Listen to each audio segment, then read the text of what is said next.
Hello, everyone. Good morning. Happy New Year. Welcome to 2024. Yes, I'm waiting for my other friends to come over. We had a snowstorm last night, so they're gonna join me in later. Anyway, I would like to welcome all of you. Happy New Year. Please share us on your Facebook account, tag your friends. We are going to have a wonderful topic for today. One of the most questions asked. Don't forget to share us, tag your friends. While we're waiting for Paul and Payne, please share your location, where you at. Okay. So how was your New Year, everyone? Have you set your goals and your plans for 2024? Do you have your planner? New Year's resolutions are out, okay? We're gonna go the goal maker for this year. Set up your goal. Like, I'm a planner person. I love using pens and highlighters. That's what I do at the last month of the year, December. I set up my planner. I write my goals, personal, family goals, of course, financial goals, health goals. So one way of achieving your bucket list. I mean, not a big writing in a paper or in a planner. But if you're also if you want to use your phone, you can do so. So, Happy New Year again, immigrant nurses. Let's embark on a fresh journey together in 2024. We're exploring new topics, share insights, and navigate the evolving landscape of nursing in a new country like US. Okay, my friend Faye here is coming in and Happy New Hi. Year, Faye. How are you? Hi, good morning, everyone. Can you hear me well? Yes, Anna? loud and clear and Hi, cold. I know. I see you have your hat on. I have my jacket. Well, we don't have snow, but it's very cold outside. Well, Happy We New have Year, a everyone. snow. Happy New Year. I still have this virus. I mean, well, it's not actually virus. It's you said it's bacteria. So it's something's going on there that it's worse. Yes, I think it it's is. worse than before. But anyway, I'm getting better, so that's a good thing. I'm coughing less Mm-hmm. compared last year. Every year is a new year. Every day is a new day. So we get better. Welcome everyone. Good evening, good afternoon, and good morning. So hopefully you can learn from this topic that we're gonna dwell in, because this will be actually this topic that we're gonna go it through is what helped me really to be where I am. When I planned what should I do after my contract is very important, Mm-hmm. and as well as preparing for that. Even inside while you're in the contract, there are so many options you can do. Mm-hmm. Exactly. Okay, so today is January 7th, or Sunday of the month, or Sunday of 2024, episode 14, and we are going to talk about, like what Kay said, what happened during your first contract, or are you ending your contract, and it's called navigating your first contract in the USA. Your first contract as an immigrant nurse. Remember, nurses, when you decided to have an American dream, you put your NCLEX, you put your English class, you apply, you got agency, you have your visa, you came here with your family in the US, and now what? 2 or 3 years? Wow, your contract is almost finishing up. So what's next? Do you have any plans for it? Have you planned for it? Do you have any goals? Do you want to stay where you at right now, like in your assignment or in your contract, or do you want to move to another state? So when I was about to finish my contract, well, as you all you know, I'm a planner person. So even if I'm not gonna do whatever I wrote on my planner a year ago, okay, I still have a planner. Like it's my drive. I love writing. I love highlighting. So that was me 8 years ago. Like what will happen after I finish my 3 year contract in New York? And mind you, New York was not my first choice because of the snow. My first choice was California. My mind was I'm just gonna finish my 3 year and I'm gonna leave the snow. It's so sad and cold in here. But look at now, I'm still in New York. How about you, Clay? Do you remember It's 14 funny years because ago? Anna, when I came to United States, well, I really did not know where I'm going. So, Oh my god. hi, Paul. Good morning. Hi! Happy New Happy Year. New Year! Happy New Year! How are you guys doing? Great, great, great. So we're just talking about our plans, before coming into the United States and after, after arrival. What's the plan, right? Right, right. I'll catch up with you guys. But hello to everyone. Welcome to DNP Unlocked. Thank you for being with us, and I apologize for being late. Happy New Year. New Happy Happy New New Year. Year! Yep, that's how it is usually. The first time back to school, first time back to work. Everybody's just chill and relax. So that's Right, okay. right. So as I was saying, I did not know where I will be going to the United States because if you followed my stories, like the listeners, but my Anna knows this and Paul that I really did not know that that was a job interview that I went to, and I did not know they were from New York. But I only applied in one application state for NCLEX, which is New York. I have this thing. If I'm going to America, I only want New York, and because I love seeing the city whenever I watch, the Home Alone. Probably you guys watch it a couple of times during the holiday season. So you know, I, I always love New York because of that movie, and I said, I'm going to New York. I'm going to New York, just like that. So everything happens in by coincidence that New York was my employer. So yeah, it was some surreal thing that I did not expect to happen. So and then the employer was also New York, so it was just everything fell on the right place. How Right, about right. you, Paul? What was the question again? I'm sorry. When you're about to, finish your contract, like, oh my god, I only have a month or 2 months remaining. You guys stay in Texas or go to other state or Well, the- my goal after when I was about to finish my contract was to travel. But at that time, I was also in NP school. So I started my job here in the States March 2017, and I was going to finish my contract March 2020. There's really not much incentive for me to move at that time because I started school in Texas. When I was choosing my NP school, looked at schools that can onboard me easily. Because for me, it's not about where I study; it's about what I make out of it. So I know people would go for Johns Hopkins and all that. I did try, but Johns Hopkins would be like 1 year or 2 years that I have to wait before I could apply. So I said, whatever school can take me in quickly, that's where I go for. And because I was in NP school, there's really not much ability for me to move because I was thinking of so many things. I've only been in the U.S. less than a year. It was only 6 months when I was accepted to the DNP school, right?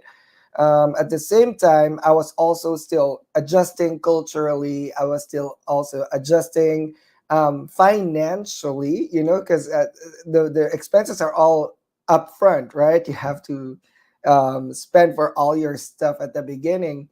So there wasn't really much incentive for me to move around. I'm still learning the ropes in the American emergency nursing system, right? There's so much to learn and traumas. I was in trauma level 3. I was thinking if I move to academic centers and move up north because I was in the border town in Texas, I might struggle like getting accustomed to trauma level 1 or trauma level 2 when I'm in NP school as well. So what I did was stay in my company and moved to another location, which is a lower volume ER in the same company. So I did not technically breach the contract because I was still working for the same system, and stayed there for 3 years. But towards the end of it, I was going to move to Dallas because school is in Dallas, Fort Worth. Um, but then I got an offer in Houston, which was a travel contract. My first travel contract was also at the start of pandemic. It was March 2020 through 2020, right? And I was going Mm-hmm. to end my contract March 2028, and I was back already ready to move to Houston. And then they locked down the whole states on March 15, 2020. So I was like, oh no, I'm moving to the hot spot, which is at that time was big cities, including Houston. But anyway, I moved to Houston shortly after, and then I started my first travel nursing job in Houston, and I was getting paid, I think, 70 an hour back then. So for me, that was a big job. My full-time job was like 31 per hour. My PRN Woo! job was like 45 an hour. Instant It was like millionaire. I was like, ooh, 70 an hour from 45, I'll take that. so In a so span of that's few it. months, right? But yeah, plus Texas don't have state taxes. I was thinking there's also a demand for New York back then. Remember Crucial, because Yeah, that was the yeah. the thing, right? Who is That was Crucial? I didn't know them. Uh, FEMA. I was with Angels. It's another company, right? But the point is, there was New York was hotspot. They need every warm every body. They didn't epicenter. even Yeah. verify if they're nurses. There are not nurses that went to New York, right? They're Mm-hmm. not nurses. They're CNAs, as they said they're nurses, because there was no verification. It was an emergency, and they're moving nurses within a day. They're flying to New York. I thought about that. I was also on the phone calling Crucial, but then again, after 20 calls, they didn't pick up. I said, I think it's not for me because I'm also in NP school. I had the option Mm-hmm. to earn $10,000 a week and be in New York, but also defer my NP school, which can backtrack me from my goal. So I stayed in Texas, and I don't know if you can say it's lucky because it's COVID and people died, but the hotspot moved to Texas shortly after, and I was right in place. I finished my first 13 weeks in my first hospital in Houston, and they were all calling, people, we need more nurses. Texas is now the new hot spot. We need people to stay in Houston. So I was able to onboard to the next contract. But that's how I stayed in Texas. And then 2021, I was going to move to Chicago because I loved my travel contract there too. But it's just too cold for me. Right now it's 43 in Texas, and I'm already freezing. So when it started getting cold in Chicago, I was there summer, and I usually take travel contracts summer out of Texas. Um, it was summer, and as soon as fall hits, and the temperature started dropping 50s from good 80, 90 degrees. I was like, no, this is early fall, and it's already 40 or 50. I'm out of here because I don't want to have to go through winter there. I Yeah, really could Chicago is do very it. cold. I am from New York, but I Windy. don't like. It's different. Yeah, it's It's windy windy. as well. It's like, I don't know, Yeah, something about the wind. It's very cold. It's not only cold, it's chilly because of the wind. I don't know. yeah. I love Chicago. Just so windy. I was in the train station one time and I was being blown away. I feel like I'm gonna get pushed to the train track. So I'm like, no. But yeah, I like Paul. I jump into the traveling bandwagon, but that was like 2017. I did not break a contract too. So Right, right, I just adjusted my schedule to weekends so I can stay as a travel contractor on the weekdays. And right, then right. I was in school too that time, so I had two jobs plus one master in education. So it was crazy, but it was doable. And I still have one day off. And I Right, right. accumulated so much PTO. The PTO where I was working, you can roll over. It didn't expire. So I was able to accumulate more than 300 hours of PTO. So I was just using it every week just to travel. Right, right. That's what I love about PTOs. It's like you're going on trips, but you're paid trips, paid vacation, Yeah, basically. exactly. Right. Anna, when did you started traveling also like Paul, right? After I mean during pandemic, right? No, I started 2019. So I used to work in a nursing home, right? My contract was 3 years, but I was able to finish it in a span of 1.5 years because I was able to work more hours. My contract was 5,100 hours. And in a span of 1.5, I was already working for 6,000 hours. So I sent an email to my agency, hey, according to our contract, with my highlight and notes on. And they said, okay, Anna, you can work for them. And then they let me go. So I went back to OR. I started my career, and then I met a director of OR nurse in Manhattan while I was a part of the ARN, and he told me, hey Anna, we need OR nurses. So they hired me, they gave me a sign-on bonus. I left the nursing home. We also moved an apartment from Westchester County, we moved to Orange County of New York. And then I worked for 2.5 years as a staff nurse in a small community hospital, but the neighborhood was rough. Like there's a lot of gunshot wounds, and I also applied in a level 1 hospital as my weekend. So I really honed my skill in a trauma hospital as OR nurse.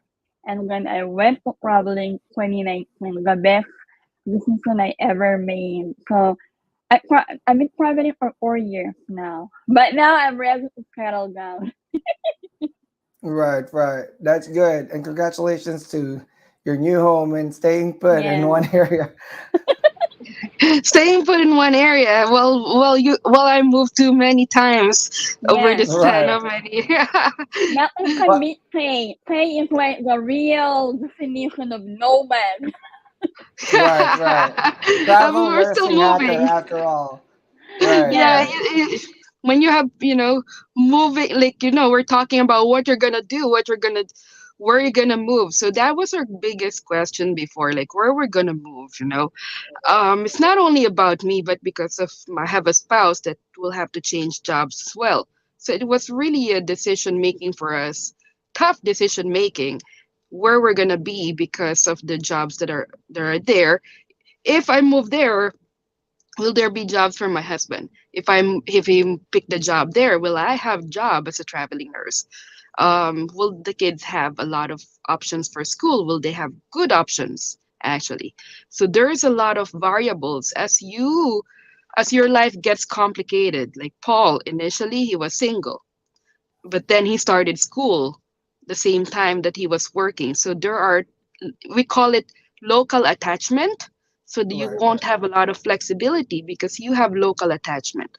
Like for Right, Anna right. as well, she has family and kids. For me, I have local attachment. Back then, when I first arrived here, because I have 3-year contract, it doesn't matter how many overtime I did, my contract is not going to finish early. But the good Right. thing is, my hospital, my employer, paid for our tuition fee for advanced education. So I took advantage of it. So that's my attachment there, that I have to finish my contract and I have to finish my school. But also, what's the best thing of my local contract was back then they were giving free housing for 6 months. Right now, Right. there's no such thing. And since it's as a government hospital employer, we were given subsidized housing. Subsidized housing means it's cheap. So for me to move out, I will spend a lot of money. Wherein if I stay, and then there are benefits from my employer that is actually good for housing. So if you have local ties, something that you really want to consider, weigh in your option. But then for me, um, when I moved to Massachusetts and Connecticut, I found better jobs as well. So I was able to let go of the ties. Yeah. Right. But you see, I like to piggyback on what you said, Kay, but that's the reason why I didn't buy a house in my first contract because I know I was gonna move eventually. The reason being, I love where I worked. I still have very good friends there. I've made really good connection in that community. I feel like the community supported my growth. It was very pro immigrant. I didn't feel like I was left out of place. It's a very Hispanic community as well. which means, we love family and community, same thing as Filipinos. But I know that I want to be in a big city because I love to travel and not travel for work, travel for leisure, if that makes sense. So my top options if I move, I said I was going to finish my contract. I have to stay put until I can finish the didactics phase of the NP course until I start clinicals. So when I'm doing clinicals, I probably could do PRNs or travel nursing, and that's what I exactly did. But my top choices were big cities with straight shot to Europe or Asia. That way I can fly if I want to. There will be like cheaper flights versus laying over. So I chose between all the top five big cities in the US: New York City, Chicago, LA, Dallas, Houston. And I've looked at all of them, but being here in Houston for me was accidental. All right. So my first travel contract was eventually in Houston. At that time, it made sense because it's only 3 hours away from school, so I can drive if I have to go to school. But I'm also in a major airport. If I have to fly to the Philippines, I'm always thinking, what if there's an emergency in family in the Philippines? I got to be able to fly quickly. But also, it was paying good money. And then eventually, I went to Chicago, went back to Houston because Houston was paying more than Chicago again.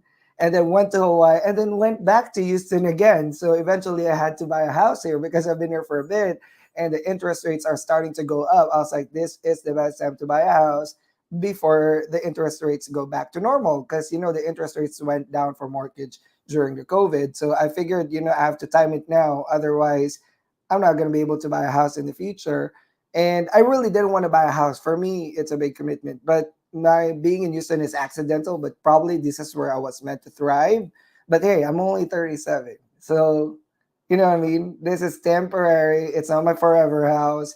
If there's an opportunity outside Houston that will make sense for me financially, then I would be glad.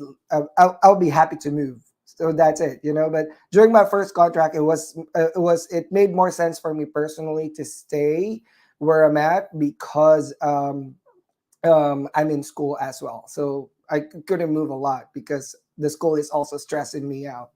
Same time as the work is stressing me out. Plus, I have a PRN job. That's part of American dream. The stress. No stress, the no the money, no work good. the work nonstop. Right. But that you see at the beginning, you work hard, Yes. right, When you were to in you make the already money, arrived, yeah. and then eventually we work smart, not Yeah. We hard. were That's what hustling. Mm-hmm. Chase Yeah, tagline is. So the yeah. goal is, Yeah, my mom yeah, was calling me. You're off today. Why are you not doing overtime? I'm like, right, I have a life. so, right, so that's our thing, when you're alone in a new country and you go around too much. Mm-hmm. A lot of people will ask you where you been going. You're spending your money. And so do overtime. I said, Mom, I'm in New York. I'm like, I want to travel. I've been going around US for the past couple of months. So it's right, nice to go around. It's nice to work too, but always make sure that during the three years contract that you are in, don't right, waste your time not preparing anything. That's Yeah. within Never three too late. years. Mm-hmm. Yep, the first year, work as much as you want because you don't know anybody yet. You right, have a lot of weekends that you probably Mm-hmm. will feel homesick. Yeah. right, So right, so instead of feeling homesick, get yourself busy, divert your attention. That's what I did, first year. Just do a lot of overtime if you Yeah. want, save money, yeah, recuperate all the money that you lost coming here in the United States. And then on the second year or halfway of your contract, start right, traveling, enjoy your life, right, see other places, see what you will like in other places. Don't be too right, right, stingy not spending on travel because once you see different places, you will realize that hey, there's a much better place for me, yeah. or Mm-hmm. I thought I was in a worse situation, but actually you're in better situation. Yeah, but honestly, here, Kay, in the states, if you want to travel for leisure, you don't have to travel expensively as well. I'm a coupon king, right? So I like discounts and all that. Like people think, oh, you're my friends are like, oh, you're so fancy. No, I'm not. Like I can fly first class because it's points from my credit card. Mm-hmm. I'm not gonna pay $10,000 cash for that. I'm gonna put that money in investment. That's what I'm gonna do. But if I have points to travel, then I'm gonna do first class, right? But I'm a very cheap traveler. Like last year, I flew from Munich to Houston on an economy flight because it's 30,000 points. That's 12 hours on economy. And Mm-hmm. people think I fly first class, my friends. But the thing is, I was able to go to Colorado from McAllen, Texas for $80 round trip because I time it to where they have sale and I grabbed Yeah. that opportunity. So, I mean, I drove to Austin and San Antonio. I rented an Airbnb, cheap Airbnb, $28 a night, split it with my friends. I told them I don't want fancy hotels. And for less than $500, I was able to enjoy my weekend off. So it doesn't have to be expensive. But the Kay is right. You have to balance work and your personal lives as well. But to be honest with you guys, my first community that I built here in the US are my coworkers. They're not Filipinos. There are very small amount of Filipinos in the ER for whatever reason. They like ICUs and medical floor. They don't like And OR. ER and OR. They don't like ER, but there's a few of us that are Filipino. Um, my friends, they've been my teammates, so we have the same schedule, like block schedule. But they've been my friends, like on and off work. After work, we go out. When we're off, we go out. We hang out together. That's my first community ever. So it makes it fun to like come into work because your friends, your coworkers are also your friends. And for me, that's new in the US. Without family, I'm single. I don't have kids. I don't have anybody. For me, that was very important. That kept me grounded to where it justified for me to stay in the city while I'm new in school and also getting used to the emergency nursing environment and learning the ropes, but also having good community of friends. But I also have Filipino friends. My neighborhood has all Filipino houses, and it's so fun after coming home from work. You can just jump to someone's house and do you have lumpia there or dinuguan? Can I have Sunset. rice, rice and tinola? Or, what I mean? Like, it was fun, but building a community is important. Thrive where you are planted is what they say, and you don't have to be there permanently, or you can be there permanently as well. But your first contract in the US is make or break. For some people, it didn't make sense. They have to go back to UK or to the Philippines because it wasn't just for them. So you have to have something to justify to you if it works for you. Because, like I said, I could have Mm-hmm. gone back to the Philippines in my first 3 months. I was getting anxious. I want to go back to the Philippines. I would just want to leave everything, but I'm not a quitter. So I stayed. I found reasons for me to stay. I kept myself grounded. That way I can adapt and I can thrive to where I'm planted. But it doesn't have to be the same for everyone. Some people need to move within their first year. Some people have to break out of their contracts because it was abusive. But we're going to talk about that in other shows. But thrive where you are planted. The US is so big. There's so many opportunities. Each different city, different state has their own culture or feel. If this doesn't work for you, then there's so much option. There's really no reason to fight about, oh, my city is better than yours, Mm-hmm. or My whatever state is makes sense better for than you. yours. Yeah, my state is Yeah, better than my yours. state is better than yours, Paul. I'm better than yours. No, not really. For me, it's personal reasons. We are where we are for personal reasons.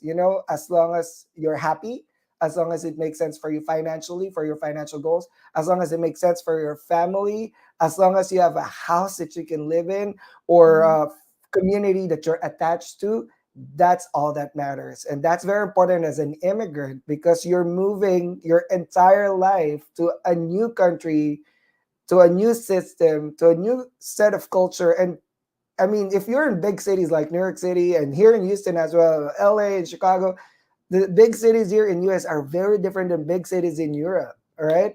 The big Mm-hmm. cities here are very diverse. Like literally, You could be talking to an Asian descent here, an African descent here, a European descent here. So that's different cultures that you have to imbibe and learn and be attached to. So, which is also beautiful because you get to learn as well. It really depends on your perception. Some people are like close, I'm only going to talk to my own race.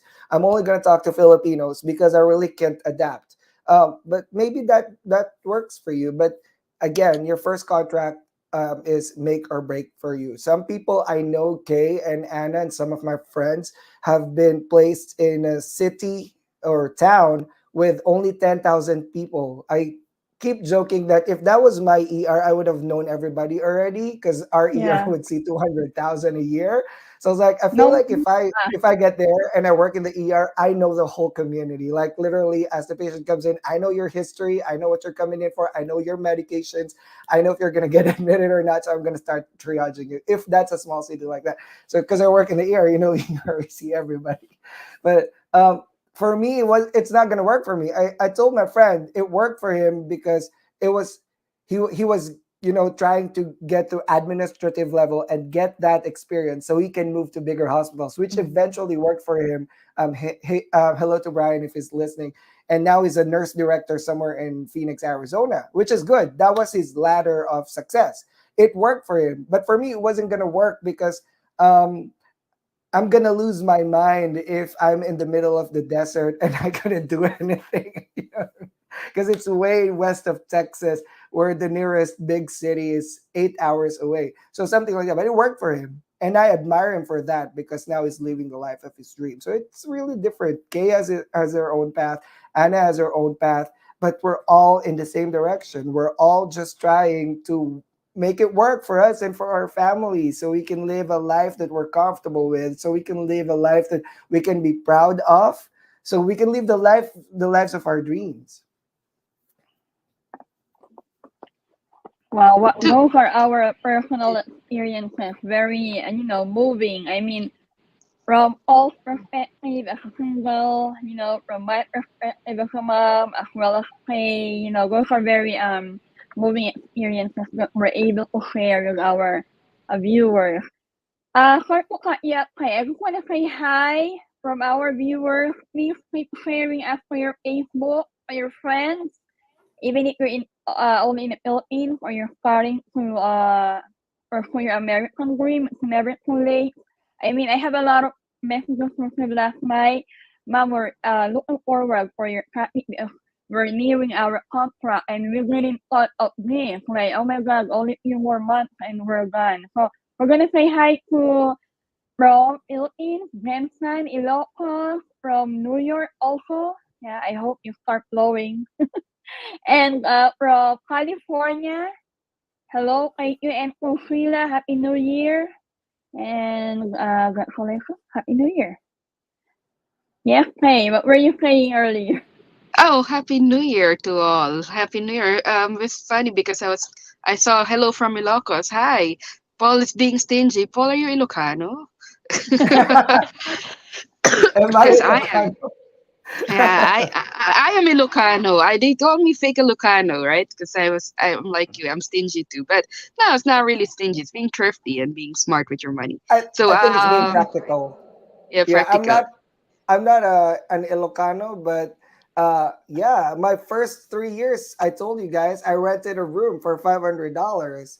And am I stingy? I'm proud to be stingy, but that put me much faster with my financial goals. Hello to Comple family. Thank you for adopting me as your adopted son here in the US.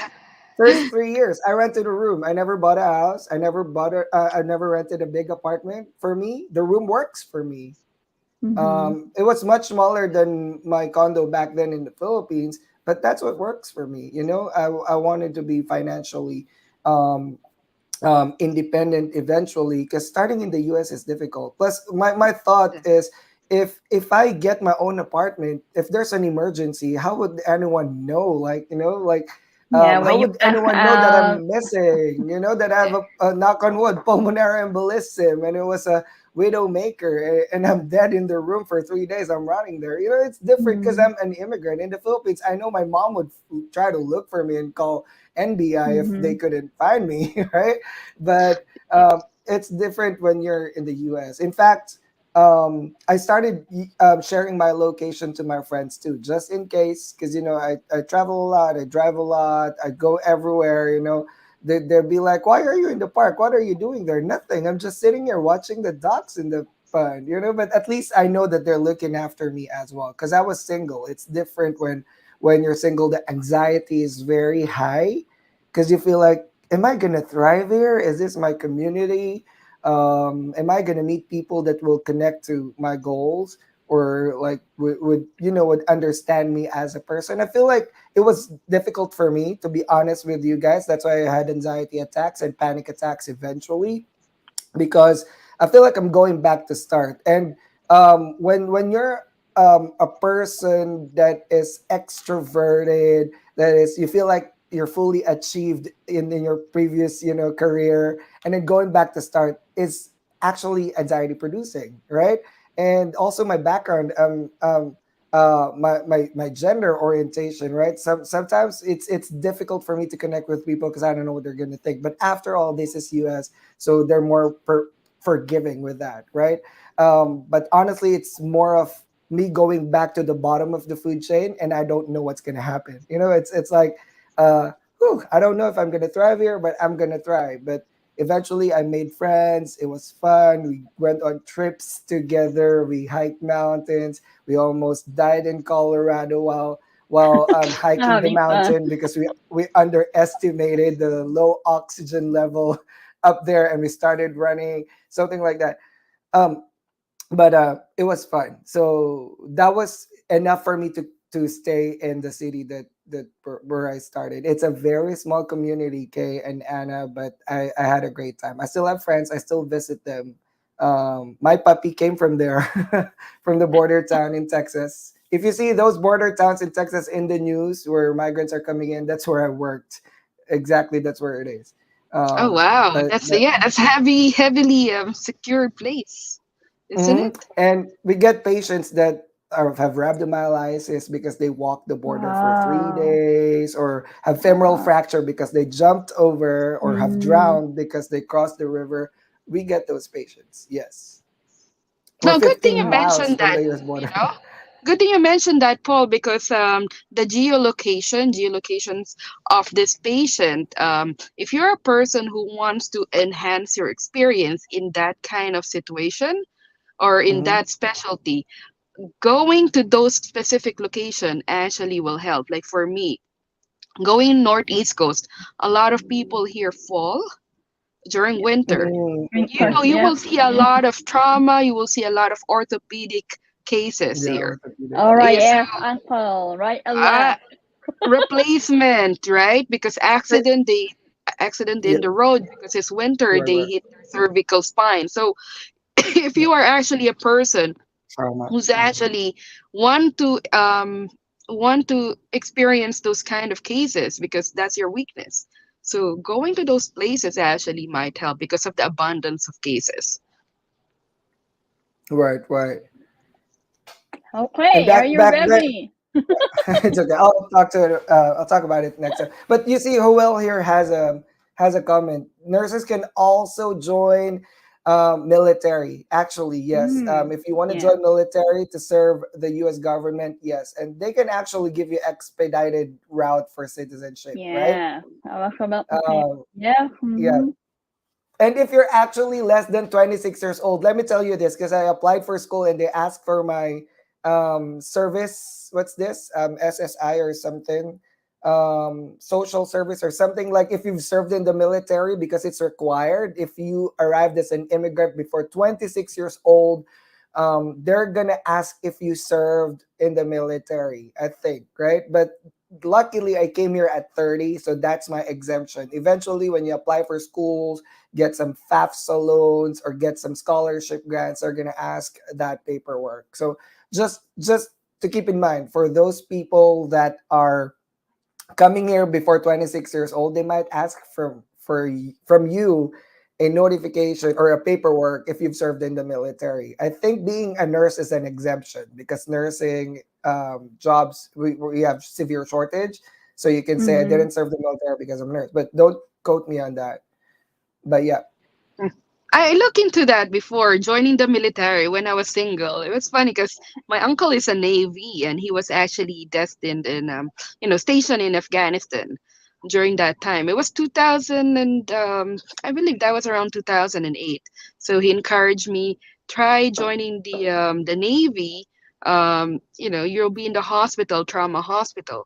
So I was like looking into it. I actually watch the videos of the hospital, the trauma hospital in Afghanistan, and they show, cases there. Because I'm a trauma nurse, I said, of course, that's applicable for me.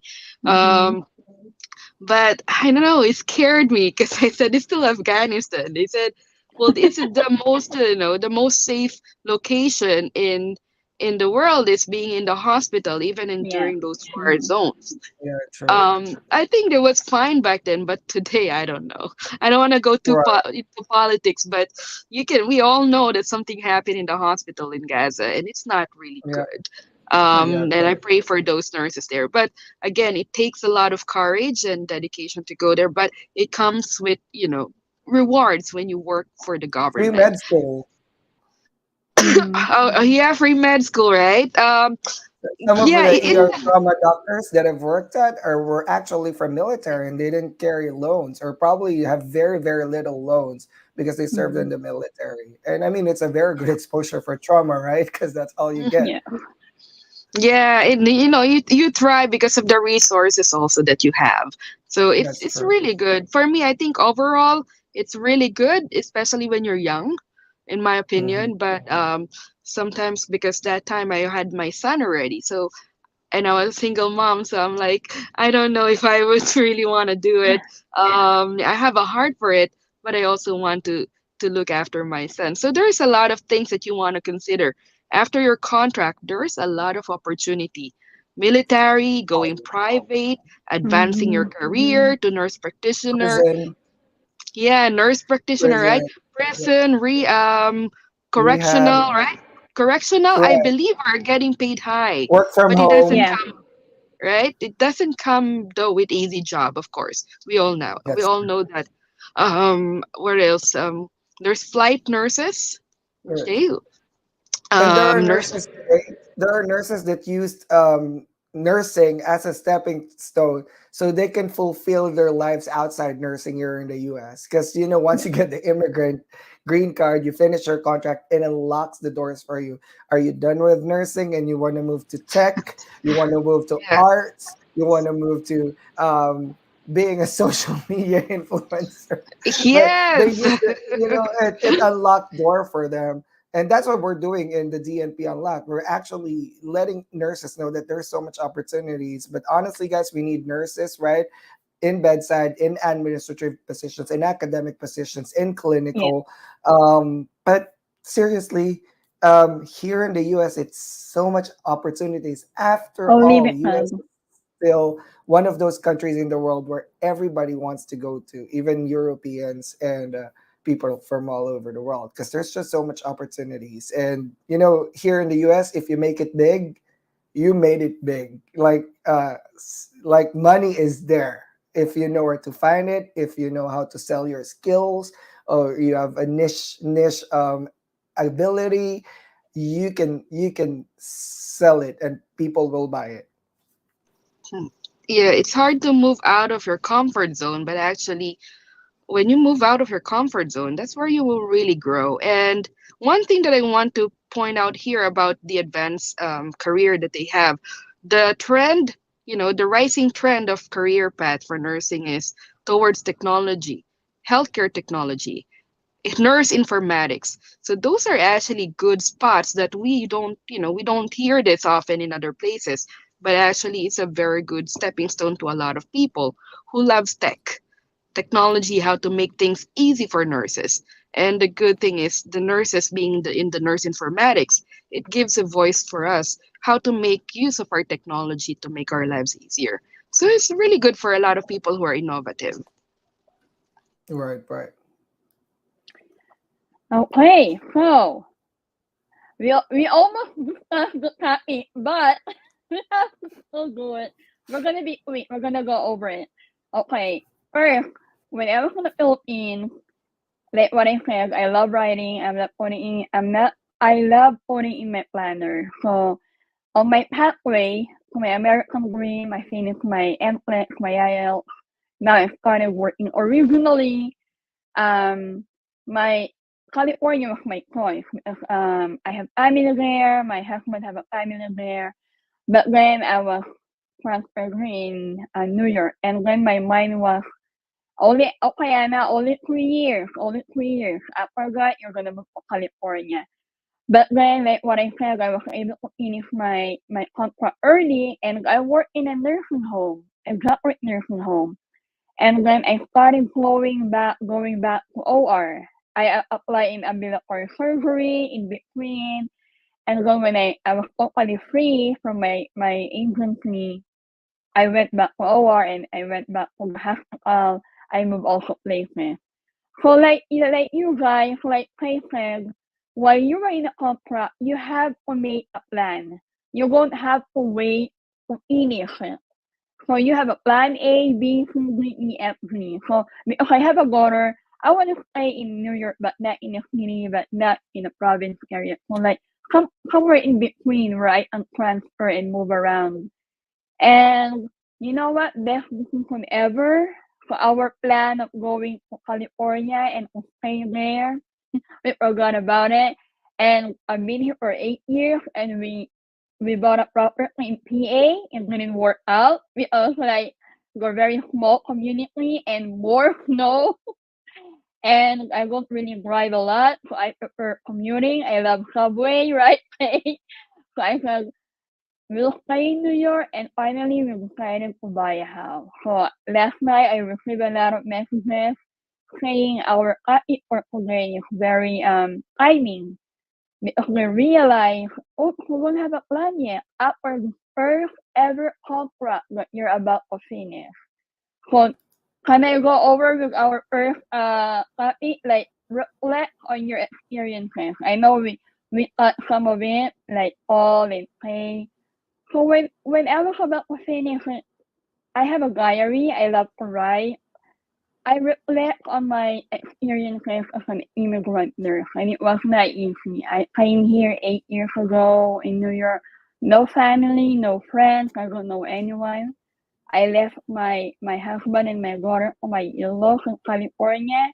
And like I said, during the first month, I worked a lot, like 16 to 18 hours. First, to earn more, I've been hustling because I was only getting paid $41 per hour.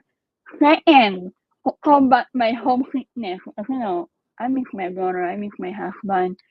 And third, to make my contract the hour faster.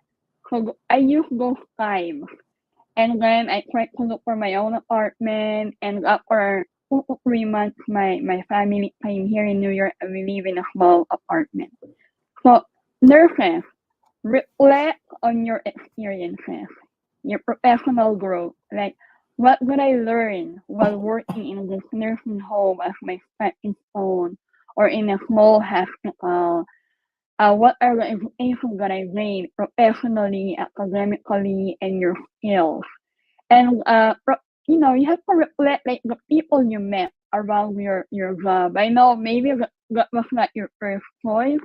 Maybe you don't really want to work in a nursing home, but that was the available during the time you applied, right? And there's nothing wrong with that. Like me, I was an OR nurse by profession in the Philippines, but when I arrived in New York, I studied in a nursing home. It was not easy. I have no floor experiences, and that was a graduate nursing home. But sometimes we have to go, like patients, we have to go out of your comfort zone to develop or discover more things. And then you're gonna find out how resilient you are.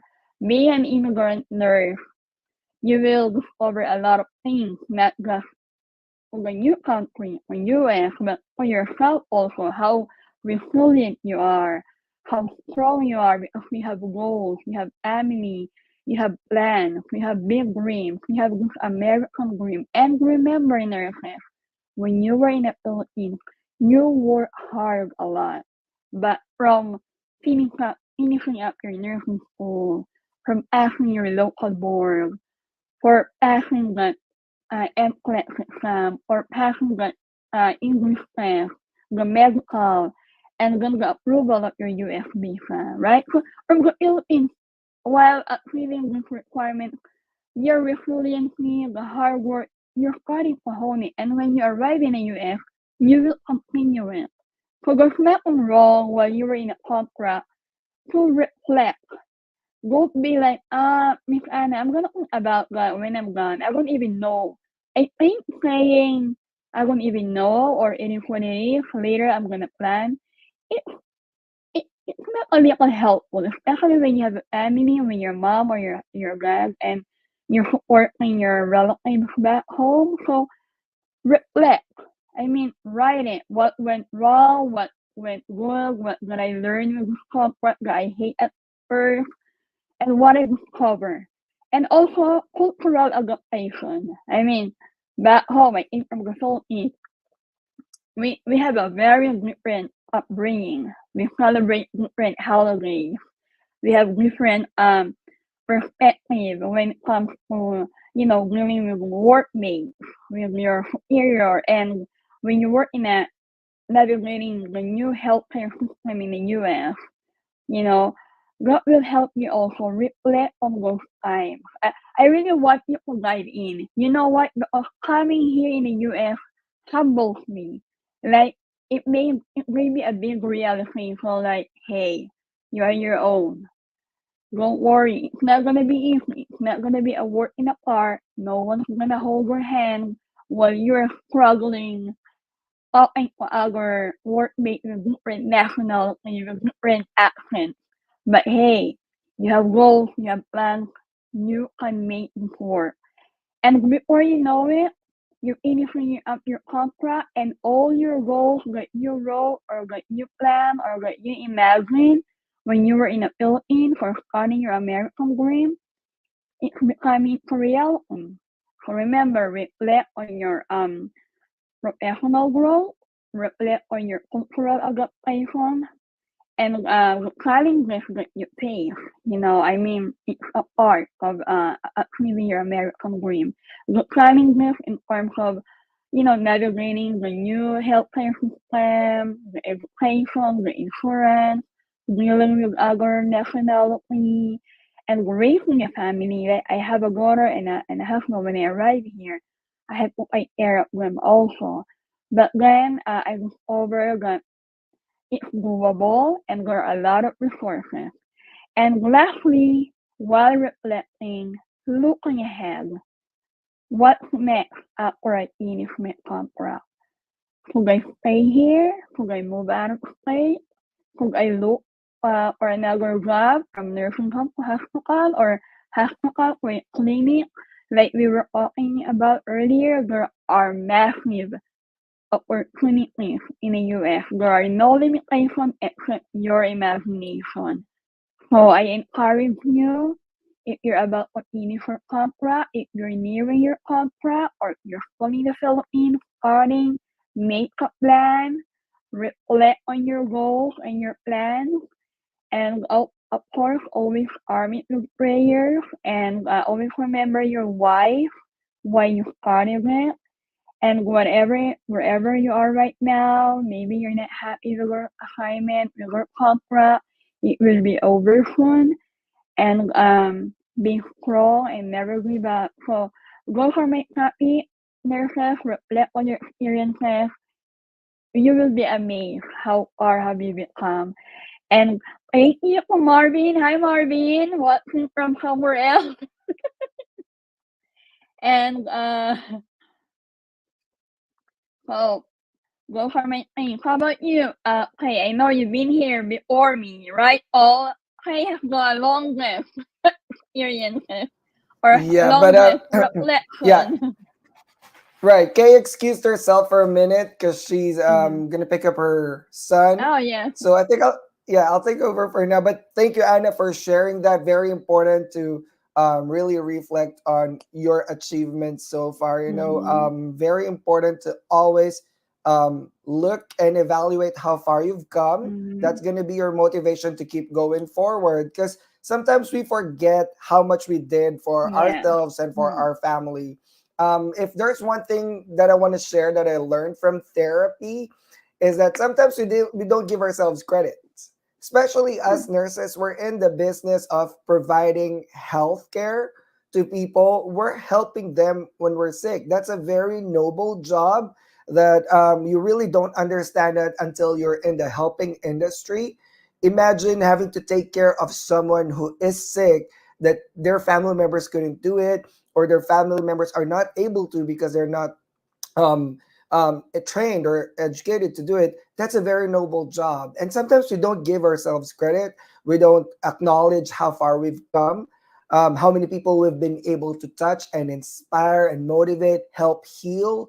How many people are inspired of our stories, of our challenges, of our journey. So give yourself some credit. Sometimes, it's always okay to look into the mirror and tell yourself you're doing a great job. So reflect on your experiences. Coming to the US is not a walk in the park. I wish it was. If it was a walk in the park, there's no need to do a DNP Unlocked Correct. show. But Mm-hmm. it is not. And we're bringing our experiences and the nurses who've talked to us here before to tell you guys that this is the reality of immigrating to the US, especially as a nurse. Nursing itself is already challenging, Mm-hmm. right? That on top of adjusting to your new community and cultural differences and language barrier and all that. And Anna, we're lucky. We're lucky with my Filipino accent. We're lucky Yeah. because I was like, oh, you heard that, right? You picked up the yeah. Filipino accent. I mean, we're lucky because in the Philippines, we use a lot of English. Our nursing education is in English, but we have students from different parts of the world that are Mm-hmm. are struggling because they have to learn English on top of learning to pass the Yeah. NCLEX and getting to the US. So that's another challenge for them. We're lucky as Filipinos because we can speak the language, right? And that's like one thing out of our plate because we can speak the language, we can talk English, so that makes it a little easier. I'm not saying it's a lot easier, it's a little easier because it's one thing off your plate. But anyway, for my end, I want to share professional networking. On your first contract, make sure that you keep yourself grounded with your professional network. Some nurses love to get certified with their own specialty. There's certification for almost all specialty, for ER, for critical care, for OR, for medical surgical, for L&D, for nephrology nursing, for oncology nursing. Almost all specialty has certification. So get certified and then associate yourselves with professional organizations. There's professional organizations for Filipino nurses in America. There's professional organizations for Indian nurses in America, Nigerian nurses in America, Canadian nurses in America. These are the biggest nurses migrating to the US. Um, and there's also like the organization that I belong to, where I'm a board of director, the Siena Society for Internationally Educated Nurses. But you also can associate yourselves with professional organizations of your specialty. For example, Emergency Nurses Association, American Operative Room Nurses Association, and there's so many organizations. I'm a member of Sigma. I'm a member of AANP, American Association Nurse Practitioner, ENA, and many others, Siena. But those are my that's the networking organizations that I belong to. But you guys can pick these professional organizations. And why are these professional organizations important? It's not only for networking, but also for professional development. So these organizations, especially the specialty organizations like ENA for my case, because I used to be an ER nurse, and AANP now because I'm an NP. They provide courses and events and conferences and webinars that can improve or update your current knowledge with your specialty. So very, very important to um, be members of these specialty organizations. And the pay is not really that bad. For I think for Sigma, I pay less than 100 a year. For AAMP, I think it's between $100 to $200 a year. But compare that to your salary, but what you get from it is a lot more, right? And on top of that, you also need these organizations for networking. For example, if you're looking for another job in another city, you can talk to members and leaders of these organizations to help you get situated, help you find a job, mentor you. Very, very important. That's what we do in Siena as well. We mentor nurses that are moving here to the US. That's what we do with DNP Unlocked, me, Anna, and Kay. That's what we're trying to do. Like, we help you guys, but very important to associate yourselves with professional organizations. And you can also be members of your local organizations. There are local chapters for these national or international organizations within your city. You can also be members of organizations or be part of committees in your own hospital. Engage yourself in these things, because you don't want to be just coming to work. But if you involve yourself with organizations like this, then you feel like you belong to something bigger than you. You belong to something that gives you worth and value as a person and as a nurse. And honestly, with me, joining these organizations are not only for network collaborations and education or professional development. It also keeps me busy. When I volunteer myself to committees, it gives me something to do to take myself away from, or take my mind off of homesickness and feeling missing the family, because I can use my skills and abilities to a more productive activity, such as attending these committee meetings or doing projects with committees. So very, very important. With me, my very first community, it's not a professional organization, it's an unincorporated, unregistered organization, but it's Lefora Filipino Nurses to US is the Facebook group where I met Anna and consequently Kay and all the other admins that have been our friends and virtual online family.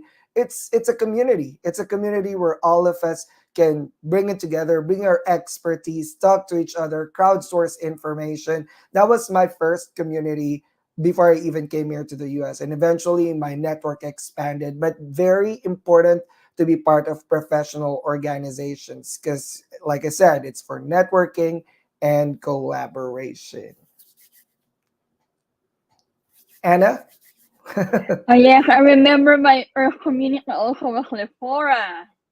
Yes, you were right. And Or while you're working and finishing up your contract, it's really a big help that you have this community. So when you leave your hospital, it's not really a goodbye thing, because you will always go back in there. In terms of, they're gonna call for character reference when you apply in a new hospital, and of course, you also want to share what you learned from this hospital and incorporate it by honing also your skills, what you learned from that.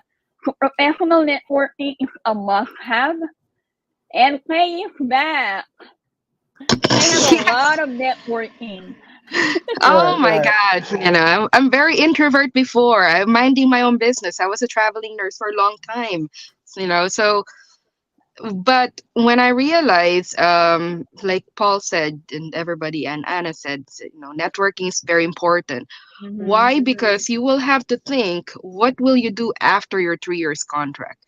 So, Mm-hmm. what for me in my scenario, I was pursuing my master's in education, right? And for me to be able to feel secured if shit happens, no, sorry for the word, but shit happens, this travel nursing gig is not working for me, what will I do after this? So my fallback, my second plan or plan B was, hey, remember I'm doing nursing education and I'm going to different hospitals that are academic or teaching hospitals. And each of those hospitals that I went to, I left a good name, I left a good relationship. And maybe I can call them back and I can just say, hey, are you looking for educator? So there was my plan.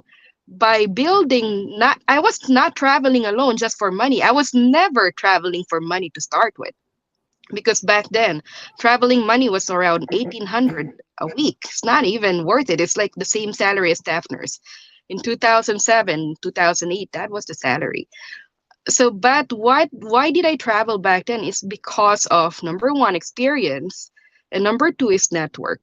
So if anything happens, again, shit happens, I this travel nursing doesn't work or this job doesn't work, I will always have a fallback that I can, feel a little bit of job security, thinking that I can call these hospitals that I worked at and maybe they can give me job because they know me. So networking is very important, especially when you need to advance your degree. A lot of nurses, especially Filipino, we tend to be like, we're very shy. We're not that kind of person that who likes socialization that much. But actually, in the United States, you need social support. You need a strong social support because you're away from your family. And learning and kind of just checking out organizations there, like Paul said, networking, professional organization, is finding the people who have the same value and interest like you do. Because you don't want to be forced into an organization or a group that is totally different from what you believe in or different interest, because then you will realize, no, I just want to be a loner. And don't do that, because we're human being, and human being, if you remember the hierarchy of Maslow's hierarchy, right? So we need to be socializing. We're human being, and it's natural for us to socialize, because if you don't, then mental health will cripple you back. And that's one of the things why, we have nurses who leave their bedside experience because they're burned out, they're feeling isolated, their mental health goes down. So again, I was like that before, and I don't think that was healthy, because at one point you will need to find social support from the people with the same interests, who will never judge you from the things that you do, from all the stupid things that you do in life, right? So I want you to explore the different opportunities out there for you to grow professionally. And not only that, it's a lot of this organization, they give back to the society and they do outreach program. So if one organization do that, like they do outreach program, and that's your interest, join it. No, it does not need to be you're going to be the president of that organization. You don't aim to be the officer of that, but you're just supporting their causes or their actions. So try to explore the different organizations there, because it's also going to help you. Again, what are you going to do after your contract? This is where your network will come in. Let's say, Marvin. Hi, Marvin. Good morning. So I've seen Marvin grow through his organization, that now he's helping the hospital get talents and interview these people, interview the nurses and applicants. And if that makes him happy, then he is where he is because of his network, because he's putting out himself out there. Right now, who would have thought that I would land Lefora, right? Like Paul said, his first community was Lefora. Actually, my first community was the travel nursing group. Um, but other than that, I was just, hanging out with my colleagues all the time, with my travel friends, until I landed travel nursing sites, and I was mentoring there. And then Paul and Anna found me there and then brought me to Lefora. And now Lefora is, bulk of what I do now is the pro bono service that I do for people who needs help, not only with their contracts, but overall their financial help, how to set up their goals, how to set up their strategy in advancing their career, or like anything that they need help as an immigrant nurse, and they don't have any support system or somebody guiding them right. So that's my life now. And after a year of doing this and helping nurses, for the past year, who would have thought I would land a position or will be given opportunity to sit as a CGFNS Alliance board advisor. So this is never in my wildest dream, but I'm thankful for this opportunity that because I went out of my comfort zone and started putting my name out there to help people, I would be given this good opportunity to help more people. So, there's just things that will happen after your 3-year contract. And whatever you do, again, in your 3-year contract, think, you don't tell your boss that, hey, I'm planning to leave. Their boss will say, are you planning to breach your contract? You're just telling, your boss that, I'm considering things on advancing my career. And what do you think about this? Or if you have mentors around your area or your circle, ask them, I am having thoughts about becoming a CRNA. I'm having thoughts about being a nurse practitioner. What do you think will be best for me? I'll give you an example. I have a friend nurse who wants to become nurse practitioner, and I ask that person, um, where are you right now, and what kind of nurse practitioner that you're trying to do, specialty. And she said, I'm in nursing home, and I want to become a nurse practitioner, family medicine, right? So I'm in family practitioner. So I mentioned to her that her career in nursing home might not be able to help that much unless you go to um, geriatrics, nurse practitioner specializing in older people. But if you want to go to like family medicine, family nurse practitioner, or acute care, wound care, those will not help much. So I recommend you doing PRN while you have free day off from your contract in 3 years. Take a PRN job on those acute setting. So that will help. Some people who will go for nurse practitioner wound care, I recommend them actually trying to go for OR or ambulatory surgery or outpatient clinic that they do, bring patient for post-op and they do wound debridement. So you will get a lot of experience there. Plastic surgeons who do like burn. So that's a lot of wound care experience there. Um, so again, you don't have to wait until you finish your contract. There are things that you can do on your free time that you can invest on yourself in your knowledge, and that will add value when not only value with money, value with experience, and value with network of people that you know who can possibly hire you later on.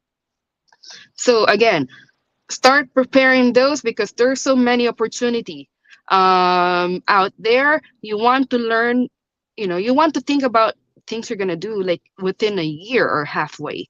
Don't wait until the end. Again, halfway start going out, networking, and then see what you want to do, and then find those key people who do those already, who are in there, and network with them and talk what they went through with their experience and what will boost their experience. So to help where they are right now. There's a lot of good people who'll be able to help you in LinkedIn. I just joined LinkedIn last year too, and I really didn't become active until last year. And I realized that there is a lot of people who are in advanced education, academically achieving people, who will be willing to sit down and talk with you. And they don't even charge you anything. They're just doing it out of their, passion to teach. So don't get stuck on your same circle of friends. It does not mean when you ask outside people out of your network, it means that you're leaving your friends behind. It's just sometimes you need to grow, and you have to keep that in mind that you need to grow to avoid burnout. Burnout is something because it happens because you've been there for a long time and you're not progressing or not getting better. But if you train yourself to grow consistently, asking people outside your network, then that will help you open up your mind to the reality that, hey, it's not just overtime that will make me rich. Right? It's not this only place. There's a lot way more to do that I can do to make my life better here in the United States. All right. So that's my my topic right now. Hopefully you guys learned something on this, and always again, always prepare ahead. Have your Mm-hmm. goal set at the beginning of your journey. And okay, more than NP, there's also other advanced degrees for nursing, like education and leadership. And you know what's trending right now is informatics. Yeah, They're informatics is a hiring big a lot thing. of, Yeah. yeah, chief clinical informaticists, and these usually are nurses with MSNs or PhDs in clinical informatics. And big schools, big universities, some of the Ivy Leagues are all already starting to offer this because it's the trend. If you look at it, technology uh, will rule the industries because at the end of the day, we need that data scientists, analysts, especially now with AI, with big data.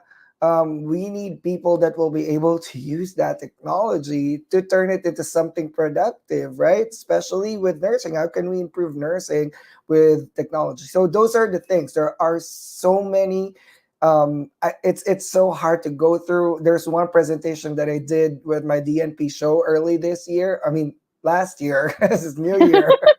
I'm sorry. I'm still stuck in You're waking me 2023. up, Paul. Yeah.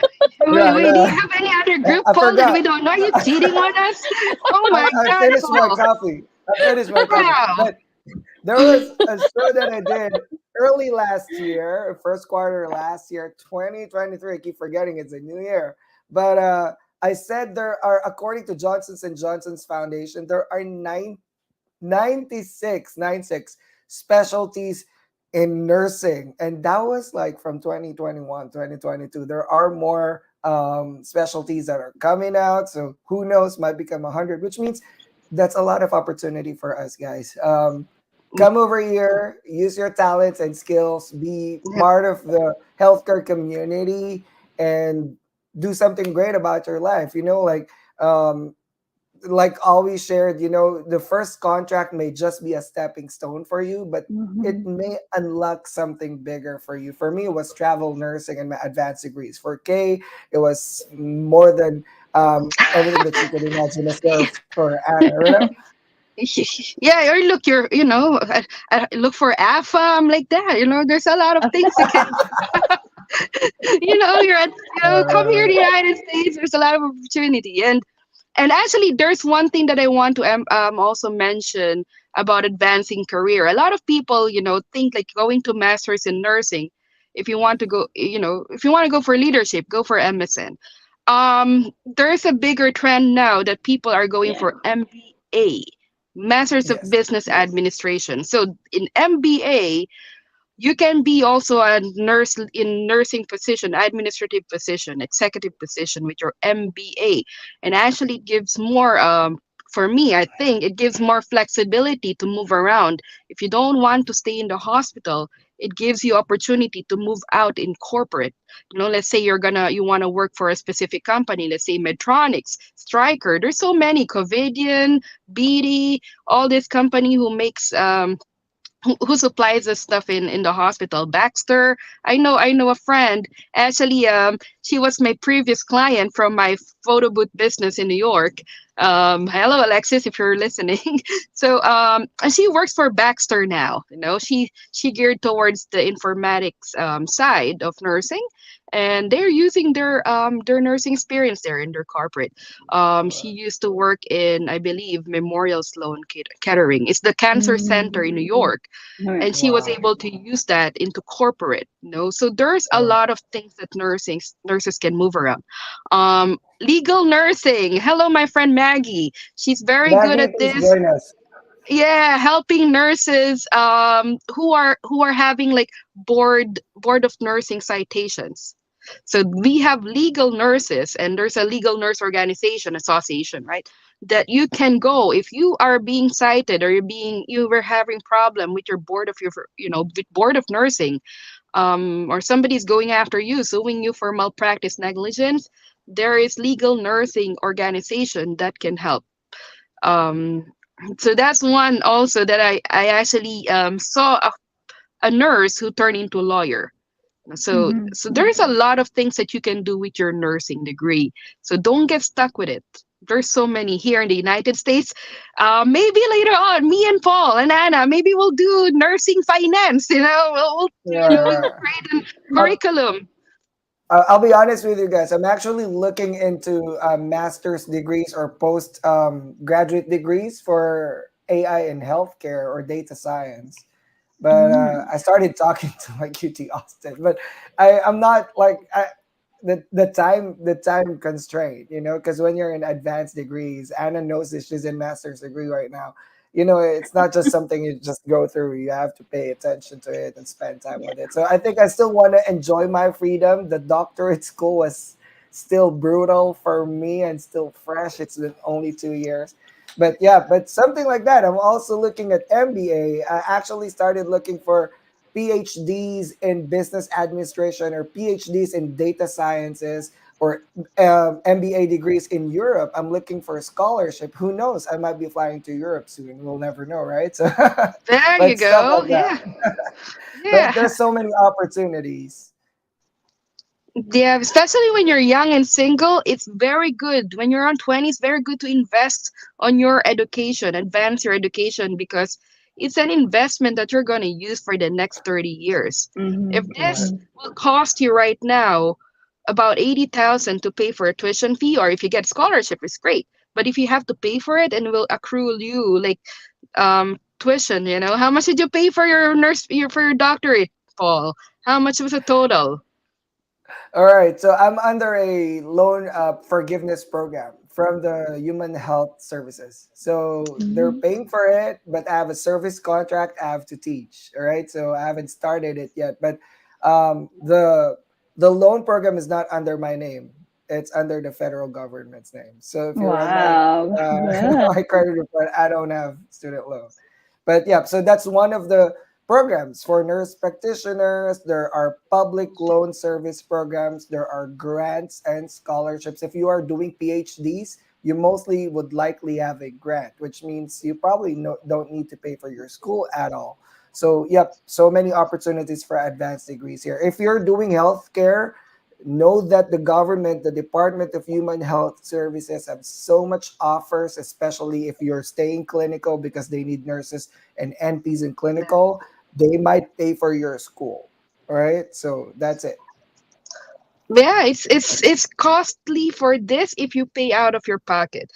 Yeah. But if But you have money, yeah, it's still an investment in my opinion. right. You will have the freedom. But Like Paul said, he if has to you're go asking back to teach, right? if you're asking me the total cost of school, my school is one of the most expensive in the US. I think it's in top 10. It's $120,000. Wow. See, it's how much is that in pesos? Never 6 million, mind. 7 million. Yeah, it's a It's a house it's an entire already. house. It's an entire Yeah, house right. and of It's course about with a four Whole months. car. island. And It's a so, whole island. but the thing is, even though you pay $100,000 in if you're going to use this degree in the next 20 years, that will increase your salary by 50,000 a year, even by half. It means in 10 years you've already accumulated $500,000. In 20 years you've already accumulated 1 million more salary than where you were before. So that's why I always tell people it's an investment. When you advance your degree and your salary will boost, it's called an investment. For me, don't be scared of that. A lot of people are scared to go to CRNA because of the tuition fee. But I said, but you're gonna have to look at what your income potential is. So that's called investment. Yeah. If ROI. 300 per hour motivates you as your starting salary as a CRNA, if that will motivate you, go for CRNA. They're getting paid $300 per hour, $200 to $300 per hour. But it's not easy. It's not an easy It's not easy. You because gotta stay school for three absolutely years. things that are easy, they're cheap. Things that are Exactly. Yeah. hard, they're full of value. Okay, so Yes. that's Yes. what I say. If you really want it, you're gonna work for it. Just close your eyes with expenses the way that you close your eyes when you pay Yeah. those NCLEX, IELTS, visa Mhm. coming here. Yeah. Close your Medical. eyes because And for when you yep. see later on will be better. And for some people, maybe advanced degrees is not the way they wanna do it because they probably, structured education don't work for all people. Some people are more Yeah. more skill oriented than Mm-hmm. academic oriented, right? And that's totally fine. We're all unique people. But even if you don't want to go for structured classes like a master's degree or a CRNA school or a PhD, there are specialty trainings and certifications. Nurses have IV PICC line insertion trainings, and I have a friend that does this in Chicago. He gets paid $150, $200 per insertion. And you know how much we use these IV nurses in an academic, you need this, right? In academic facilities where everybody gets PICC line because everybody's like critical care in ER and ICU. You know what I mean? They bank money, right? So you don't have to go to school for this. You just go for training and Training. put in your hours. And it's not even a structured master's degree where you have to do your capstone project or dissertation or theses. You don't have to Thesis publish writing. papers. You don't have to Oh no. you don't have to have that academic scholarly requirement. um, but it's a skill oriented certification, so that's it. Like for example, for ER nurses, some of them have PICC line certifications. For ICU nurses, some of them have advanced certifications that puts them a little notch up from their nursing game, so they're more sought after. And ORs have RNFAs, right? So Yep. those are you don't have to go to structured master's degree, but you still have to go to training. It's a training school, right? So you still have to put in Yeah, your hours, still have to have little didactics here and there, but that's it. There's so many options. And yeah. right Me, now, I it's got all my about bartending certificate. Harvard. Right? He's a Yeah, Harvard baby, y'all. yeah. There's a bartending course in Harvard. I took it. So then, I'm licensed with TIPS. TIPS is the training for intervention prevent. In as a bartender, you have certificate before you can actually give drinks to customers. And I also Right, went for my certification in photography because I like it. I right, went right, right. for schooling There's for so that, many. and yeah, it makes me money out of it. But those are my hobbies before to keep myself distracted by being alone in the United States. Now I'm not alone anymore. There's a lot of foreign nurses who need help with their navigating their contracts, their job offers. So what did I do? I invested in my education. I took my certificate of mastery in negotiations in Harvard too.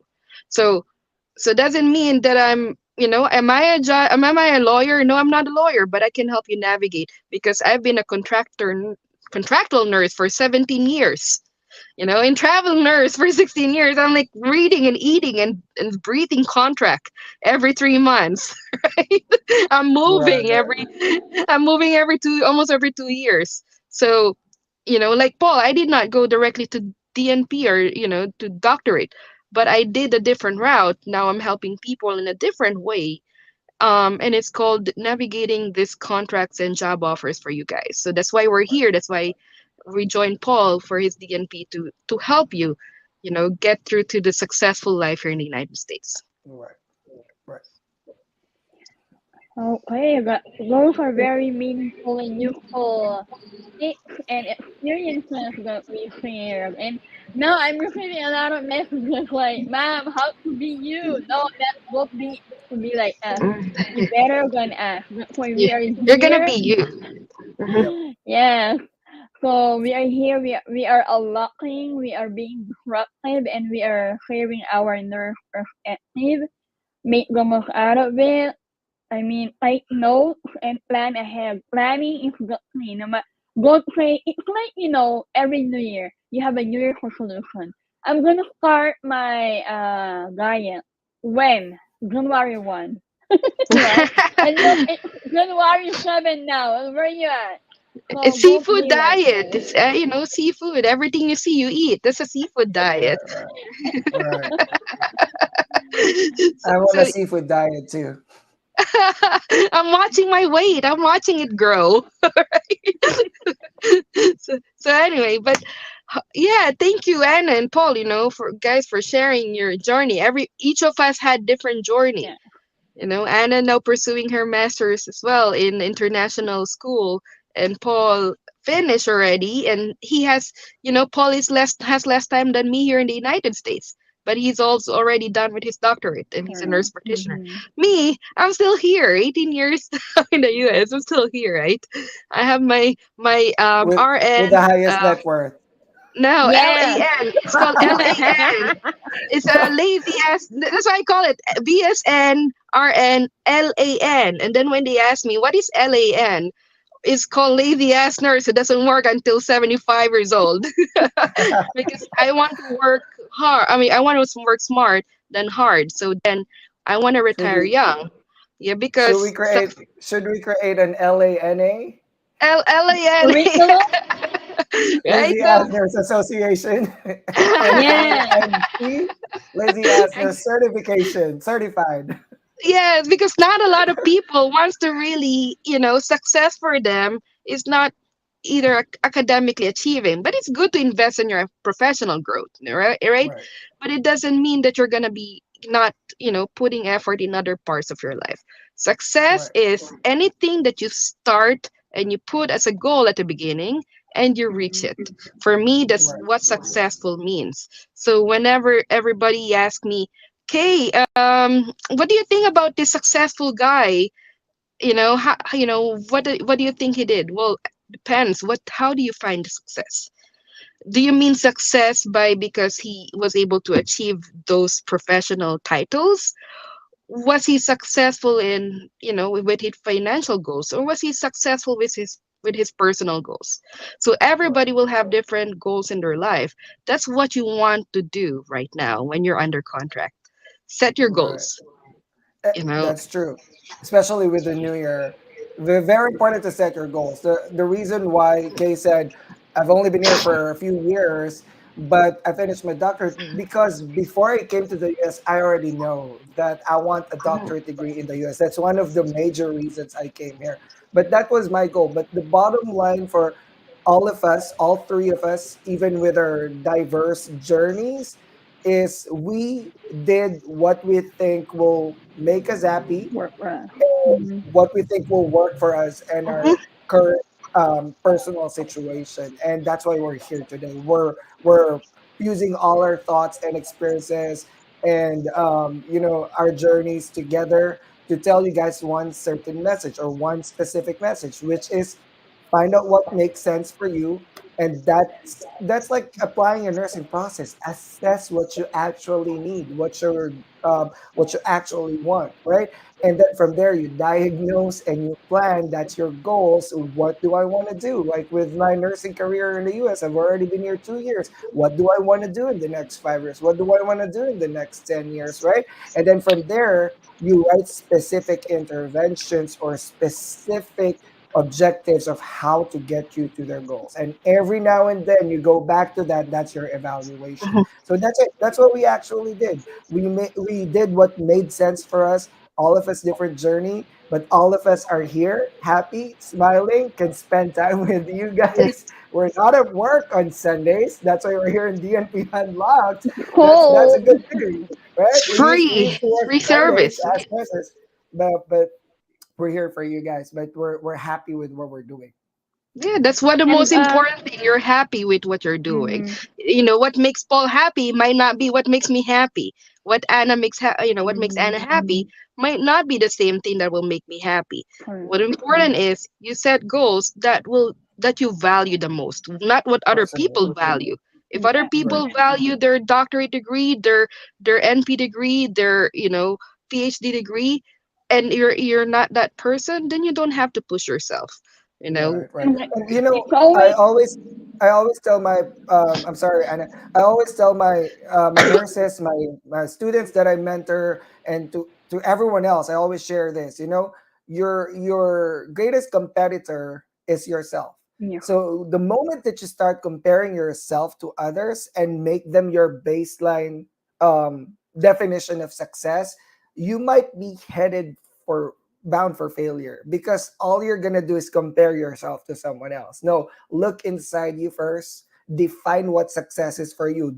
Kay defined success. What is success for her? My definition of success is being able to influence and motivate people to be better versions of themselves. And I didn't know that at that time I was gonna be, a motivator for nurses with the same journey as I am. But that's success for me. Everybody defines it differently. Look into yourself first, because your greatest competitor is yourself. And you always beat your personal best. I've learned this from my grade school teacher. You beat your personal best. This is your personal best today. This is your personal best next this month. Next month you want to be this and this. Baby steps. You don't want to be like, oh, I want to be like him. But what if I his wanna be journey like is Paul. better? I wanna be Paul. Like I wanna be like I I want to want be to like be him. like Marvin when I grow up. yeah. When I want exactly, I wanna be like Marvin when I grow up. I said, well, I cannot grow up anymore. Higgs I mean, I did model not grow cherry fur and drink cherry And fur anymore. you're right. It's okay to make mistakes. Don't be too hard on yourself. Like what Paul said earlier. We nurses, we're so hard for ourselves. We're so perfectionist. It's okay to make a mistake. You can always start all over. Do not dwell on that. Maybe your plan didn't work the first time. Then jump to the next plan. Jump to the next option. Do not linger on that plan. And it's a different aspect also when you have a family. When you're a mom, you're a wife, you have kids. I mean, you have to always consider them.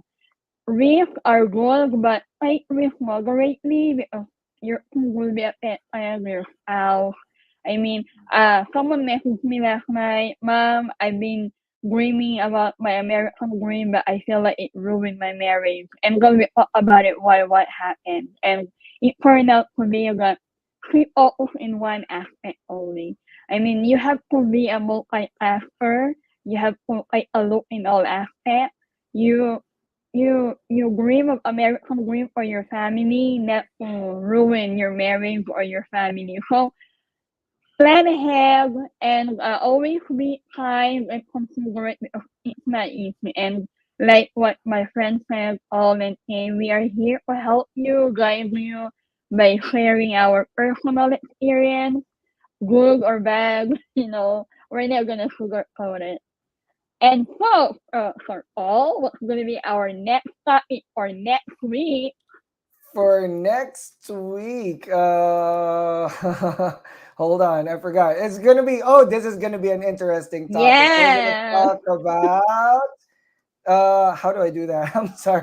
Uh, I'm sorry. I think it's in the background. But It is in how the do I do that? background. Yeah, I think. Oh no, I messed up something in the setting. But Okay, I think I Paul want. is fired. Yes. Jack, come on over, Jack. We don't Okay, have but a we forgive you. moderator We for. forgive you. Yeah, but our next show for next week will be all about immigration fraud. I even lost our background. So there you go. Ooh. It's all about immigration fraud. So yeah, watch out. I can't see the whole screen because my camera is in front of me. But immigration fraud, that's gonna be our topic for episode 15. We're gonna talk about immigration technicalities and what to look out for to for you to notice or find out if they're how do you say that, fooling you or enticing you into a fraud. I want to. Yeah. I want Kate to say the magic word, Kate. Kate, Right, say Yeah. the magic word. Yeah, let me get all my lawyers join me next week, make sure that they watch me on Me Too, right? right, right. But we're not lawyers, but we can tell you, we can tell you if it's a fraudulent offer or job offer. We can spot that easily. Um because we have, we're very experienced in exploring and researching the employer. So it's like saying you don't need to be a doctor to tell you you're sick. Get a Tylenol in the CVS or in Walgreens, right? So there are things that are very obvious that you can spot on. You don't need lawyers sometimes to spot on, are they fraud? Like, well, they're not registered business already. So we will help you navigate how to look for those things as well, how to background check those employers. Oh, Whoa. a lot of Correct. people, Next yeah. week. Yeah, a lot of people will lose money this one. A lot of jokester and fraudulent will lose money next week. Right, right, They won't have income from these right. nurses.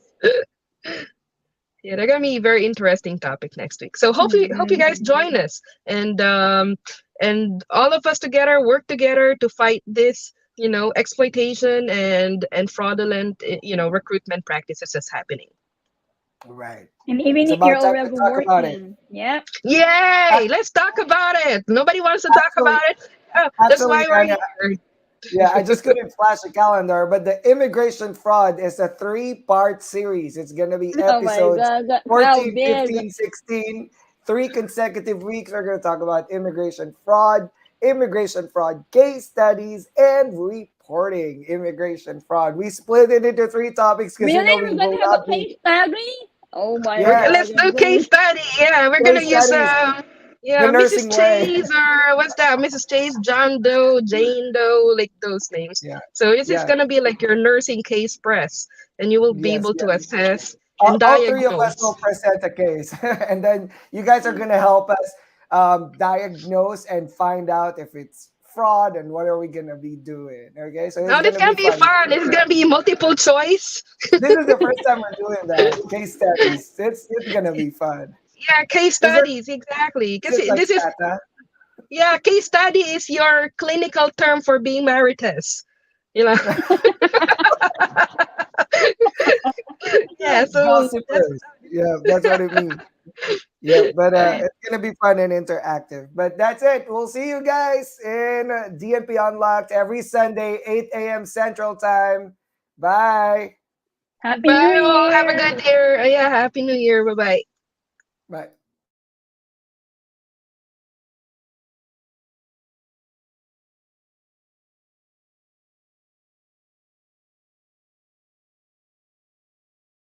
Bye.